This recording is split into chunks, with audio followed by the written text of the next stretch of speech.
Good morning. Happy Monday. Welcome back to SJU on Fandom Entertainment. We have got so many cool things to talk about. Obviously, the Emmys were last night with, unfortunately, an all-time ratings low, and we are going to talk about that. We're going to talk about the best, the worst, whatever it is that Terrence Howard is talking about. That might be the whole show. I can't guarantee that it won't be. I've got a great panel here. I have got Ed Greer. Good morning. Hey, guys. How's it going? Good. I've got Joe Starr. We went Team Spooky today.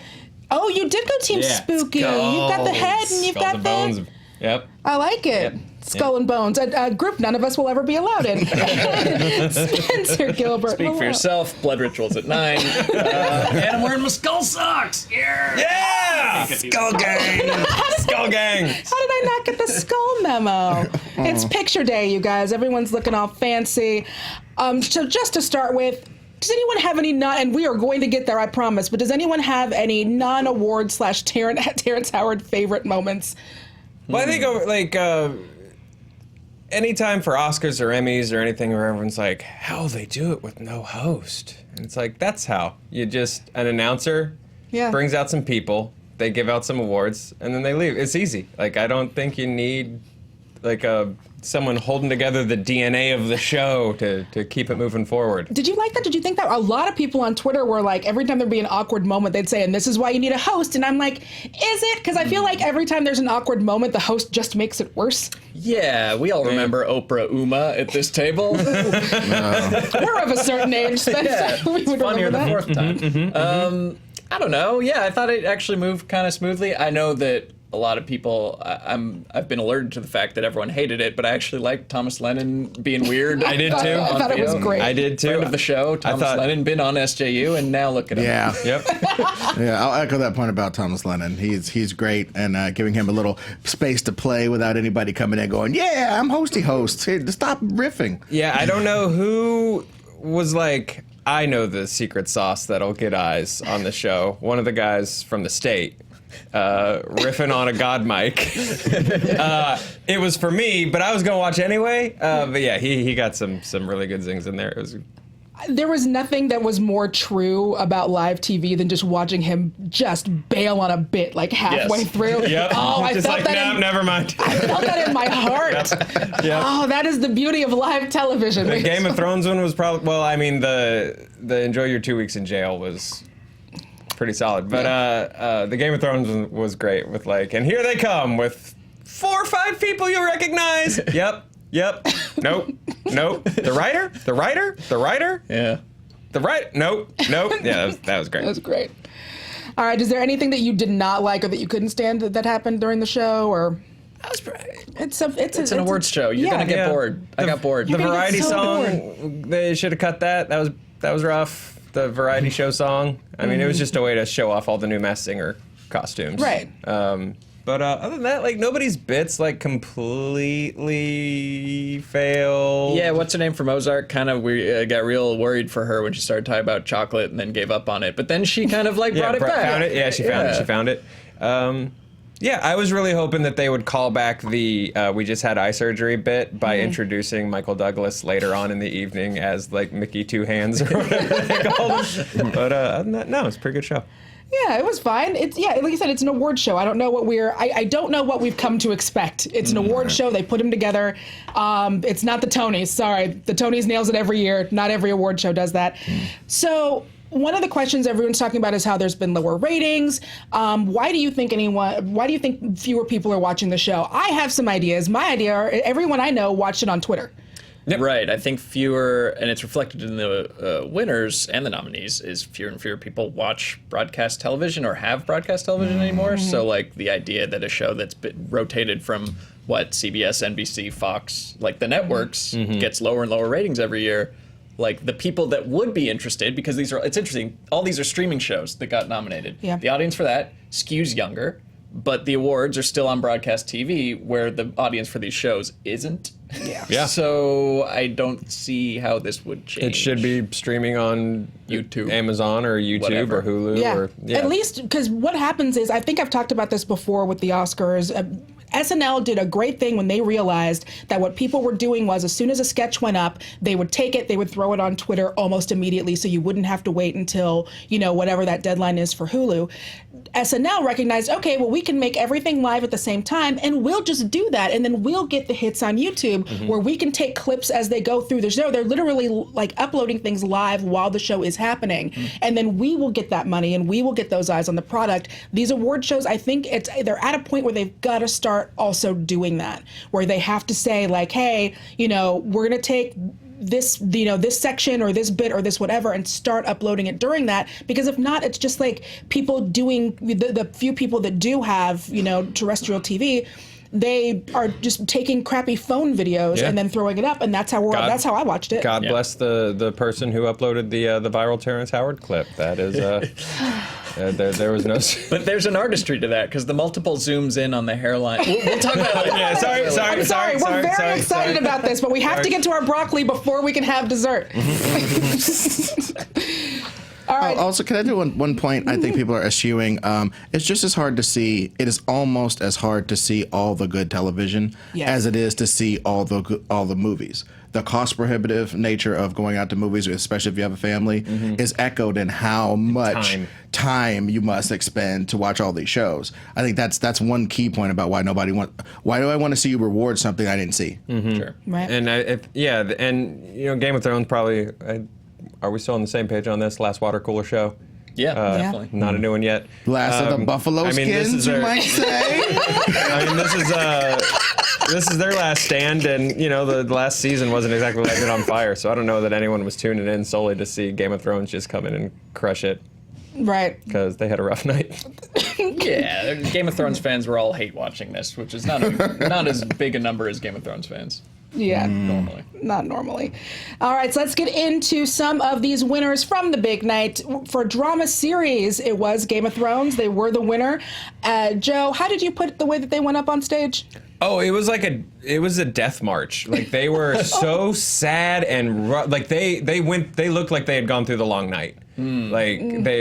George R.R. Martin looked so just done and tired and. Oh, was he on? Did he actually go up on stage? Yeah, good for him. Because I remember someone did a grid of Game of Thrones winning the Emmys year after year, and the first time he's right in the center, and then just getting pushed further and further to the end. I figured he'd be in the parking lot by last night. Grilling up some hot dogs like a tailgater. Benioff and Weiss were just like, making shows is hard. Thank you for recognizing that. Yeah, it's weird that winning Best Drama can feel like a consolation prize, but when you lose a lot of the other things, you know, they didn't have the most nominees of any show. Yeah. And how many did they end up winning? I don't have it in front of me. Couple? I believe Dinklage and Best Show. Dinklage is the only, and Best Show, and I believe it was something around 12 nominations. Wow. Yeah. For tonight, yeah. Because a lot of them self-nominated. They were like, "This is my last chance. Right. Alfie's gonna do it for Forgot Alfie." about that. Yeah, you're right. Totally forgot about that. Well, and then also this Oscar feels like, I mean, this Emmy feels like Al Pacino's Oscar for Sin of a Woman. Sure. It's like, oh, you've put in so much work. Yes. Take that with you. Yep. This is what this Emmy seems to be. Yeah, that was Benioff and Weiss going, "Hooah!" Yeah. Wow. But I was surprised after just the night they had. I was like, I don't know, Ozark probably, or Succession. I was honestly surprised. Yeah. I wanted it to be Succession. Yeah, I do feel like show. it's that thing that happens where people go, "Oh, well, they've got seasons left, they've got chances, but this is the last chance that they'll be here, so let's go ahead and give them their things." And I just feel like that's probably how that worked. So, were there any snubs in this category that you're still like, grrr, or any of the categories? Not really. I mean, Game of Thrones, if you look at it as like a career retrospective, fine. Also, like, best series, they're taking everything into account. From set design to set decoration. different things with the sets. Yeah. To set crafting. Costumes. Set lighting. Whatever. Only the light. I'm only just saying, the it's sets. not a writing award. It's like, it's an award Right. for everything that they do. So, yeah, I can't be too mad. I think Better Call Saul is like turning into like Forever the Bridesmaid territory, because that is now getting nominated and losing every year, and it's a great show. I don't know. I think next year is probably Succession's award to lose at this rate. Yep. But I think it's probably a year too early. Everyone's just catching up. I agree. This is the first year where I feel like everyone on my timeline, which is how I get all of my news, Twitter. That's why I'm so happy all of the time. But I feel like this was the first year that everyone started really caping hard for Succession and telling people you've got to watch this thing. It's really amazing. Yeah, it's starting to pick up. And same with steam. Killing Eve. Like people, I actually don't believe you, Academy, that you've seen season 2 of Killing Eve. I think you've seen the one that's available on Hulu, season 1, but I don't believe you pay for and watch BBC America, that many people. But season 1 is available to everyone, and it's great. You should all watch it. You should all watch it. Calling you out, Academy. Get those BBC America subscriptions going. All right, so next we've got for comedy series, which was Fleabag, Amazon Prime. This was Fleabag's year. Yeah. And in a stacked. This one was a slobber knocker. Yeah. 'Cause even in best, I'm sure Pose was incredible for the best drama nominees, but that is so low on my list of I gotta get to Pose. Got to make sure I see Pose. But put it higher because it's really good. But everything in the comedy nominations this year is really solid. I was rooting for Schitt's Creek. I think I voted for it just because that would have been a nice little win, out of nowhere win. It's a great show. Yeah, but Fleabag is such a Fleabag and Barry are such a triumph of I'm not gonna say one person doing a lot of stuff, but one person doing a lot of stuff, and people supporting that one person's vision and obviously adding a lot of art to it themselves. There's a lot of things that Bill Hader couldn't have done. And Amy Barry, Sherman Palladino just heard you say that, and she's like, "Fine, I will play Miss Maisel from now on." But no, and obviously Tony Shalhoub when he was thanking when he. Later on, spoilers. When he wins that award, he just thanked the top 2 writers over and over again because they did so much on there. It's so much of their vision. But Fleabag. I mean, she's just fantastic. Just to look into your soul and say all those lines and be unlikably likable. It's fantastic, and it's what TV's for. Yeah. I know there were a couple of people that were really disappointed about Veep. They thought this was Veep's year. Hasn't every year been Veep's year? Every year's been Veep's year. Yep. And for all the snubs, I think it's snubbing it got tonight. I think it's an incredible show. I think I put it up there with Fleabag and Barry and all these nominees. Of course. But it's very fitting for her character to get so close to becoming the number 1 winningest actress of all time, and just nope, Fleabag. Oh, hello. To have someone younger laugh in her face that everyone loves is just the perfect ending for Veep. Right. I also appreciated the specific call out for Hot Priest.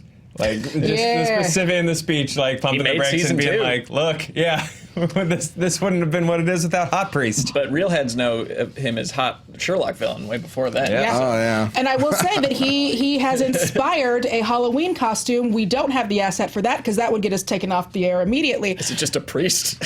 Oh, it's a lot going on with that. Just go ahead and Google Hot Priest Halloween costume. Not at work, I guess. Not at work. No. Do that off the Wi-Fi. Do that do that on your phone, not where anyone can see. We are SJU on Fandom. Make sure that you like and subscribe. We have got our review for Joker with Dan and Roth. Very excited about that. We've got Honest Trailers commentary for Dark Phoenix. We're going to talk some more about some great stuff. We are going to get to Terrence Howard, I promise. But first, we are going to be at New York Comic Con, and by we, I mean Joe. Where just can me. People see you? No, there's lots of many wonderful people, but at this table, Joe's going to be there. Why would you come? See Joe. Fandom's doing 2 really cool panels over at New York Comic Con. So the first one that I'll be a part of with a few folks from D&D Beyond and Critical Role is I think right now it's called Role Playing a Human. It might be called something different by the time New York Comic Con rolls around.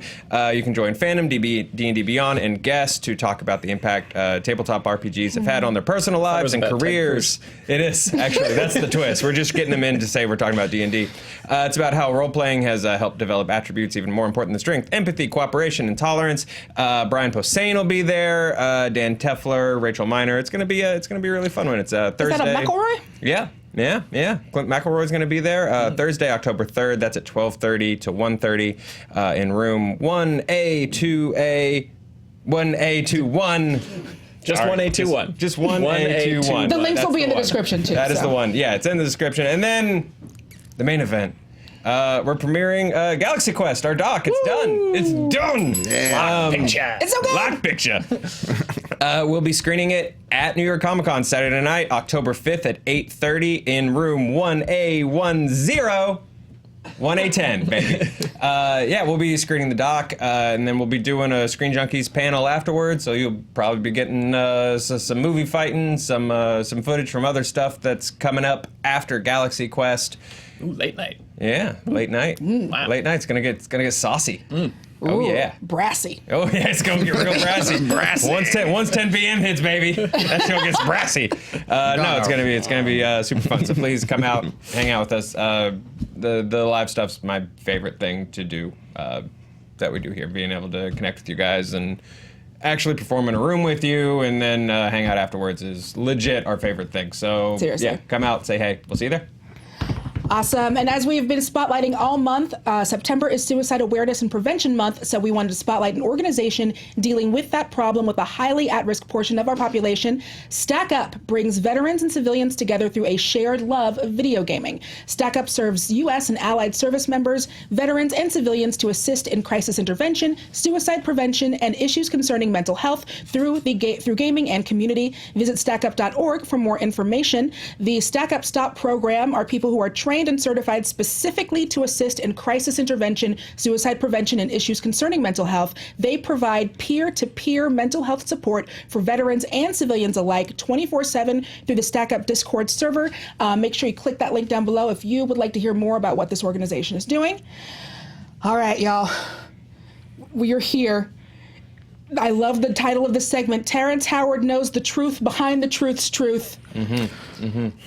Terrence Howard was interviewed on the red carpet for the Emmys, and he had some things to say. Do we have a clip, or are we just going to describe it? I think we're just going to describe it. I don't think we can roll the clip. We'll get flagged and pulled. But yeah, so it was a very simple KTLA. KTLA. Yeah. It was KTLA. That's awesome. Just local news was like, "How you doing, Terrence Howard?" And oh boy, he was good. He was full of piss and vinegar. That man was. He's retiring Yes. allegedly After this season of Empire, and that was the seemingly simple question that he was asked. But he pivoted. He did a pivot into hard. the world of teriology, which is the subgenus of math that Terrence Howard has birthed in his own brain and given to all of us. And he kind of went into some of the precepts and teachings, such as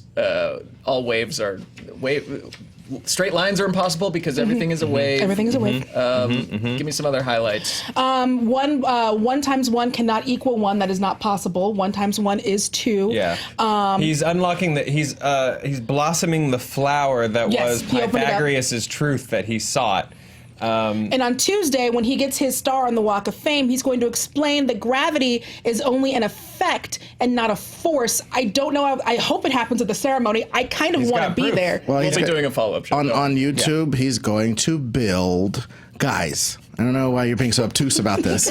On YouTube, he's going to build a model of the Milky Way that has the planet Saturn and I guess other planets built without the concept of gravity. To build them without gravity and see how they hold together will prove that the thing that holds us together are the spaces between the waves and the forms. So there's no platonic solids.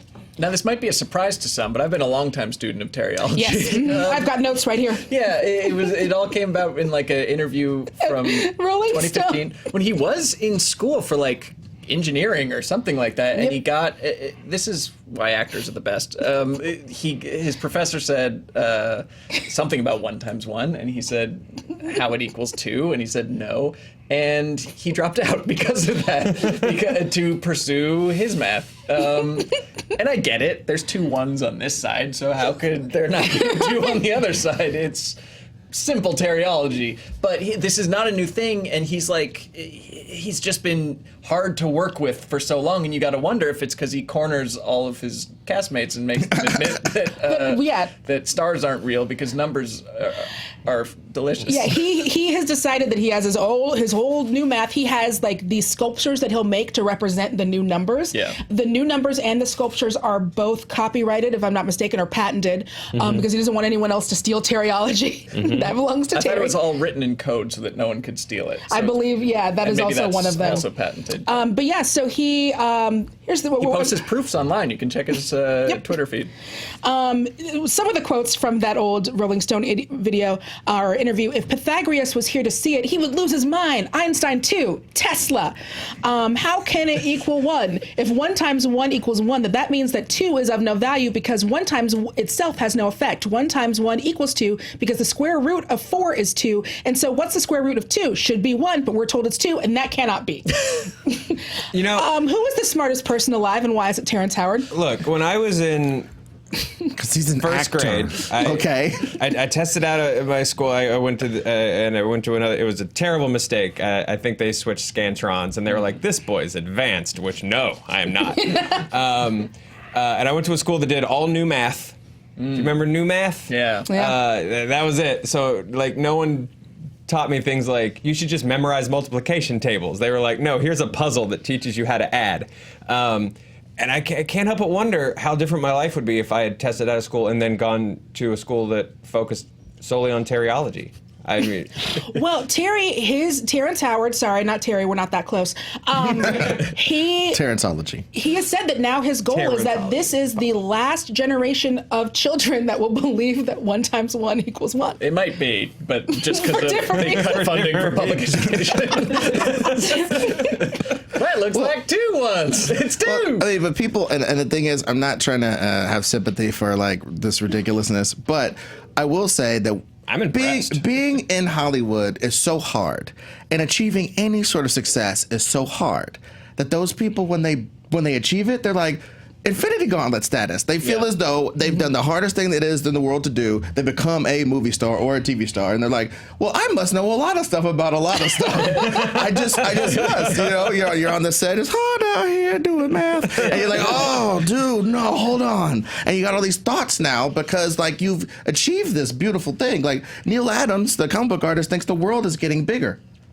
Yeah. He thinks the world is getting bigger like a geo, that there's spaces inside as the world expands, and that's why the continents have shifted. When you are Neil Adams, who like reinvented Batman, you start to think you can do a lot of stuff. Rapper B.O.B. insists that the earth is flat. He had I don't know if we remember this, but he had a back and forth with Neil deGrasse Tyson because he wrote Neil deGrasse Tyson a diss song, and then Neil deGrasse Tyson and his like nephew or whatever wrote some like PBS Kids ass song back. Fight him with science on your own home turf. Don't go rapping. My name is Neil, and I'm here to say. No. Here's what bothers me. All of these people are coming with just like really intense big ideas.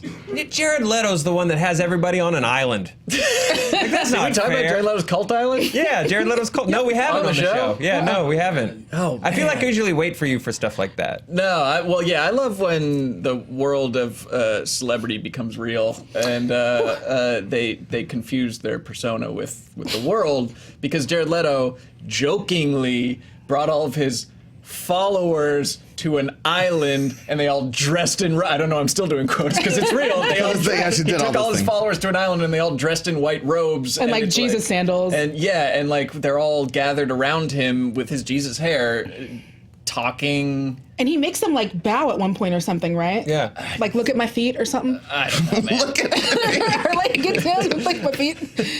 I feel like Terrence Howard deserves like that same island trip. Like I want him to have the opportunity to have that same group of people on that same island, and he's like, here's my models. Well, look, man. Gravity is just an effect, man. It's not a cause, man. You know what I'm saying? You drop that 808 in there, it'll make you understand. Does 1 times 1 equal 1? Not next time, baby. And you're right. It is amazing. Acting in particular, like that it doesn't just break everyone's brain, because acting, of all of the pursuits of entertainment or arts, like acting is the one where you are the most shat upon to start and the most godlike once you've made it. Right. Like, there's that flip that happens, like you get one role and you go from like the most demeaning experience in Hollywood, which is like trying to be an actor, to being a famous actor is like that'll break anyone's brain. Yeah. Right. And suddenly you have infinity money Yeah. too. Like, yeah, Right. you have all the money in the world to pour into your models. No one tells you no about your acting, so why would they tell you no about numbers? Yeah, I'm into this. Guys, just if any of us up here gets mega famous, promise that one of us will call them and tell them what math is. Oh, I have some thoughts. I'm a join Terryology as soon as possible. Oh, no.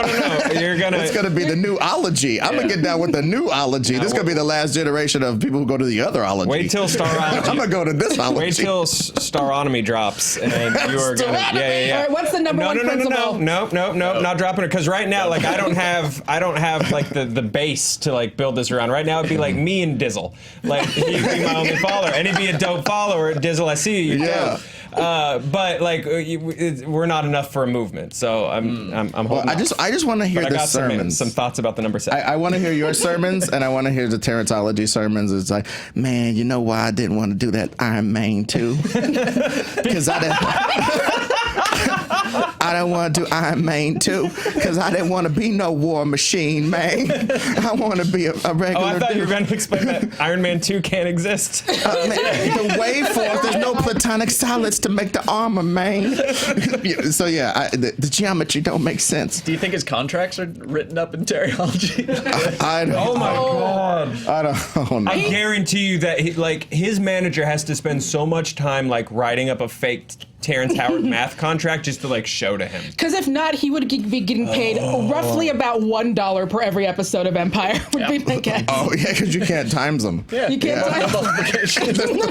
He'd be getting paid in ideas. But see that, and that's the thing. That's the thing that bothers me about some of this mania that comes over people. When it comes time to get paid, don't none of that come up. You know what I mean? I guarantee you, none of that comes up. When it's time to get paid, it's like, oh, no, that was a show. I'm doing the kayfabe, baby. Just pay me a regular money, man. Yeah, no, I did this one time, and that one time is $30,000. Right. I get math. Right.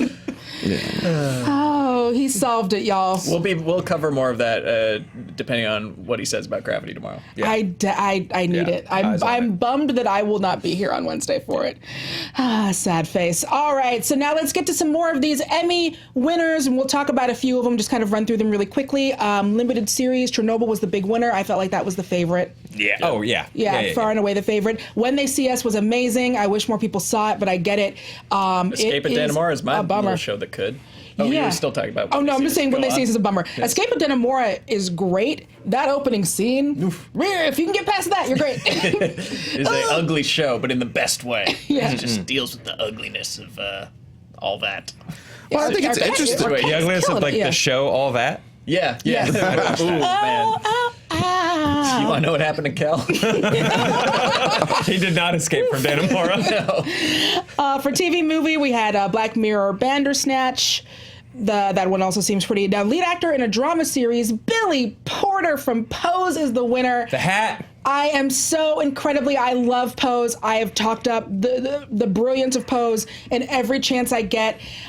Billy Porter is amazing in that show. He is amazing in real life. Every interview I've ever seen him do, he nails it. He's, I think he's only like an O away from EGOTing at this point, which is very exciting. Someone will fact check me on that, but I know he is well on his way to an EGOT. And I just don't, how do you not win like an award for that hat?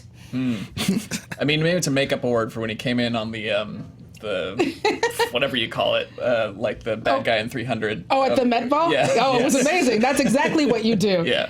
That was a hell of a category too, because like Bateman's fantastic in Ozark. He has such a weird way. Like he's perfect at being Jason Bateman, and he just knows how to slightly adjust being Jason Bateman depending on what he's in. Because there's a thin line between his performance in Ozark and Arrested Development, which is weird because one is like about drugs in redneck vacation country, but like he's just so good, and Sterling K. Brown is fantastic. He's won before for that part, right? Yeah. Kit Harington. Is there somebody else who you could consider a male lead this year on Game of Thrones? That Not this year. The cast contracted. I don't think he's ever won it. No. For the role, but yeah, it's Definitely not this season. Shoot your He shot, was- Kit. Why yeah. not? Go Yeah. for it. this season he was just full on. I don't want it. And, I don't want this it. was It's not the- right. This was not the Jon Snow year to win. Odenkirk's phenomenal.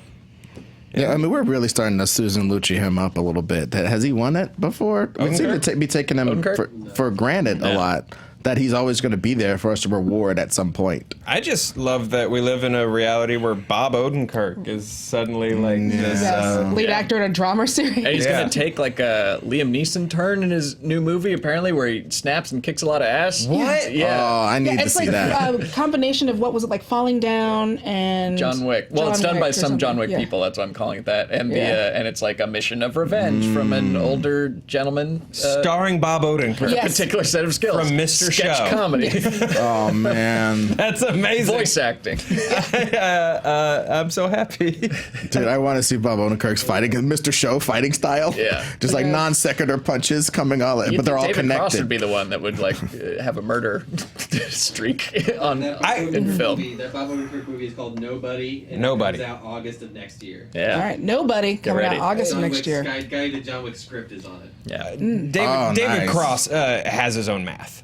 That's what I promise you. David Cross has his own math. He just hasn't brought it up yet. He's just smart enough not to bring it up while wearing an ascot and a too small vest on the red carpet. Not shaming. You're capable of buying things your size if I can. Lead actress in a drama series. Let him dress like a Final Fantasy character. Yeah, come on.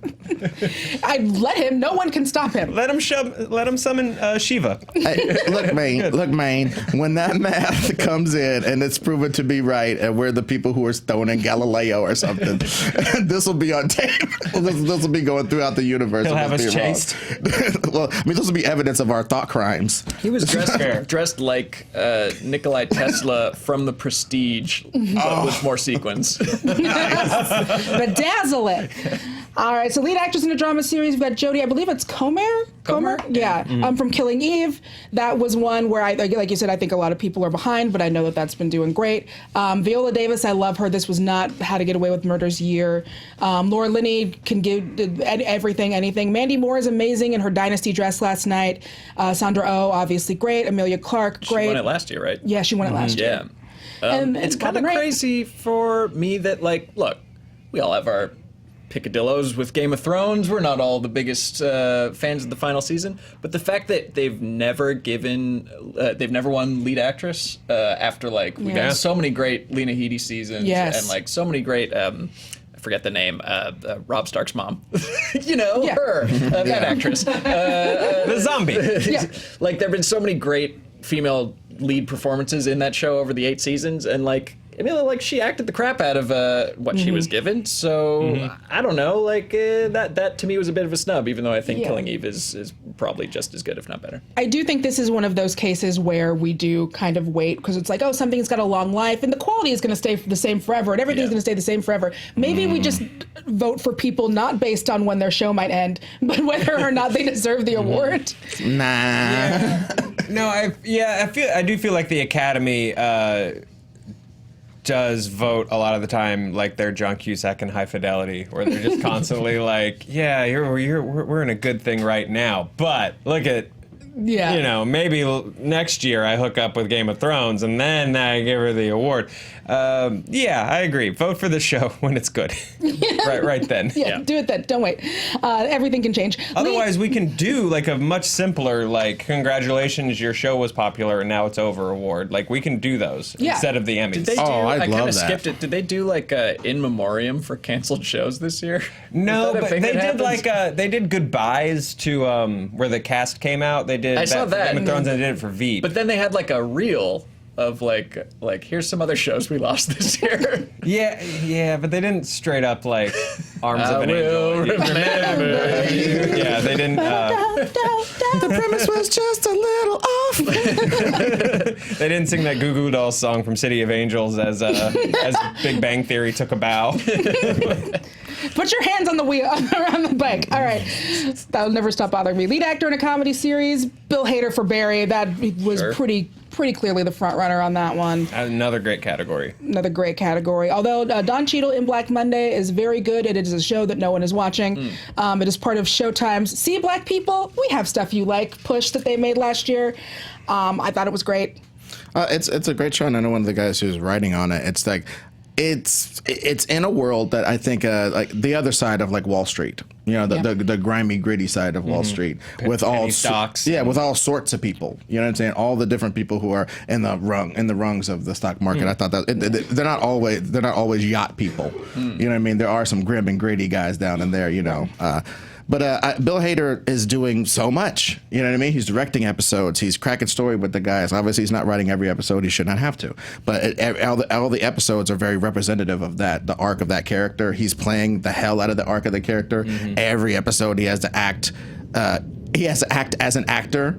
You know what I mean? He's like a hitman playing an actor, so he has to act as the guy trying to act. And it's just, there's a lot of layers to it. The fact that he's getting this award is fantastic. Yeah, as much as I will happily yell every day on this show that you should watch Schitt's Creek, and Eugene Levy is fantastic on it, especially if you've never seen Eugene Levy as like the very straightforward, just normal straight man that doesn't have like a funny tick or something like that. Like, he's fantastic as just like the bouncing board for everybody else's jokes. Every Levy on that show. All Levies on that show are good. That's just a good Levy show. Also, Ted Danson from The Good Place I love. I feel like that's another one where Good Place is not going to get its things until next year. Until it's over. Well, yeah, next year they're going to give it all the We'll Remember You awards. Right, but that's the thing though, like, that's the danger is like, yeah, Ted Danson's going to be like the really popular senior next year with the Letterman jacket, but then some cool freshman's going to roll up in his hot new car and everyone's going to be like, 6-episode series that people actually had time to watch. Yeah, and they're going to take lunch. They're going to take it from Danson.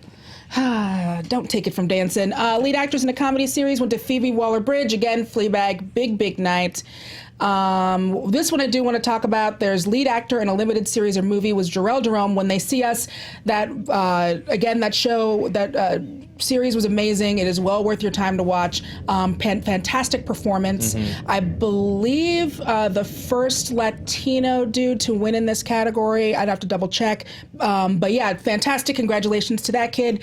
That's got to be an amazing thing when you're just kind of starting out to get that Emmy. And the rest of it was great. And the 5 were there, which was cool. Yeah, and the 5 were there, which was great. And I mean, Jared Harris, that is one where Chernobyl, I think everyone thought that he had it pretty locked down. But he's Jared Harris. He'll be back. Yeah, he's fine. He's acclaimed actor Jared Harris. Yeah. He'll be in for Carnival Row next year for sure. Carnival Row and the Terror. And Mahershala was so good in this season of True Detective. I haven't watched it yet. I feel like a lot of people didn't because season 2 was so bad, but it's back. It's back. Okay. And a fantastic, like a re-emergence of the Dorff. Stephen Dorff is so good as his partner, so it's kind of a bummer he didn't get acknowledged. But Mahershala is playing like old Mahershala, young Mahershala, middle-aged Mahershala. He's doing a lot of face work. And like, he really embodies like an old version of himself and a young version of himself. It's not just like the de-aging thing. So great performance. And I personally saw Sam Rockwell in Fosse Verdon for some reason. My girl went on like a trip, and I just like watched all of it. And it was so funny. It was like such. It's funny that he didn't get the award. Like Fosse got so much aplomb and props in life that Verdon was like supporting. Yeah. So it's apropos that it flips in real life. But she like it blew my mind when you see the real Verdon, like that she really nailed it. Like Michelle Williams definitely like became that person. Yeah, like, and dancing and singing too. And obviously her speech was amazing and great, but also just thinking about how, her talking about her process of like, like I needed better teeth. I needed, I needed more lessons. There's that great gif, and I love it, and you all should find it, of when she is wiping away a tear, and it's like the most beautifully like dramatic wiping away of a tear that you have ever seen. That is like, I'm not even doing it. I'm doing the small version. Yeah. It's great. You should watch it. And just an 18 move like a beautiful parallel parking job. Like just. And people have been learning how to do it online. It's been fantastic. Are there any other of the rest of these categories that y'all are super psyched to talk about? Shalhoub! Justice for Shalhoub. Tony Shalhoub. Yeah. Doing amazing work in Marvelous Mrs. Maisel. Yes. I actually thought in the directing category they should have taken it for the Catskills episode, for the Shalhoub stuff alone. There is because that show's so like patter, and then there's just like a lone 3-minute shot of him like doing a workout on a dock, like in a full like old timey bathing suit. That's just peak television. But yeah, I was so happy he won. He's so fantastic on that show. I'm glad he won, but I'm also really glad Miss Maisel did not sweep, because that gives me hope for the Emmy voting block, because I know that like so many of them are like the demographic where Miss Maisel is just catnip, and like they would just award it automatically, because that show just sounds like watching like my mom talk to my aunts. Yeah. and that's By the way, they say hi. Yeah, they all say hello, and that is like that's the Emmys. Is like it's about showbiz itself from an older time where like comedy was still snappy. And Come on! It's like a musical where they never break into song. Well, and again, they didn't have me manning the phone lines where people could call to hear about all their Miss Maisel stuff. If they would have had me again, they would have swept everything. Probably would have been it. That's their fault. But yeah, Shaloub's the man. That guy who gave me a ride that night? Lenny Bruce. Oh, God. Alex Borstein took Outstanding Supporting Actress for the same show. Julia Gardner for Ozark for Outstanding Supporting Actress in a Drama Series. She's phenomenal. Like, I was so glad she won for Ozark. If you don't watch the show for any other reason, watch it for her. She's great. She's good in Dirty John, too, if you guys watch Dirty John. Okay. I loved Dirty John so much. It's like, oh, man, it's one of the daughters. It's that one daughter. Yeah. And then we've got Outstanding Supporting Actor in a Drama Series, which was taken by the Peter Dinklage. And so, the Game of Thrones ends with Peter Dinklage as the only cast member from the show to win an Emmy for their performance. So, again, when we've mentioned there were other people who maybe should have been nominated or should have, should have won, but that just didn't happen. I think Gwendolyn Christie could have won it if they didn't submit 4 people for that category from Game of Thrones. Well, they all self-submitted. Yeah, she was also a self-submitter. Well, then they all should have taken themselves into consideration, or just like gotten together and been like, we'll melt the Emmy down and split it into 3 equal pieces. Like, let's just choose one person. Or you get one it's wing, the chocolate you thing, get the base, globe. Or like an office buying lottery tickets. Yeah. Just, all right, we got a system here. Well, one of the things with Game of Thrones, too, is everyone had these great big moments, but Peter Dinklage is one of the only, maybe him and Joffrey Kidd were like the only ones who consistently across the board were given like really phenomenal material to perform. Some of them had lots of phenomenal material, but they're only in like every 4 episodes or whatever, or they're in 2 minutes here, 2 minutes there. I think just in terms of like body of work from season to season, Dinklage is probably the only guy who consistently had like. I think it's him and Emilia Clarke. And Lena Headey, except for not this season. So this season was her just drinking and smirking. Yep. Drinking and smirking, baby. Drinking and smirking. Which is funny because like that's a lot of his performance too, but he would actually say things in between the drinking and smirking. You couldn't have gave her 2 lines? Not this year. Boo! No, they made the weird decision to just use her takes after they cut. It's just like waiting to go again. Oh, no, I just think it's one of those situations in extras, like you're walking around with your battery pack on, and you say like, what, these writers are terrible. It's like, I'll show your ass. You gonna look out the window for the whole season. Now you're Joey Tribbiani going down an elevator shaft.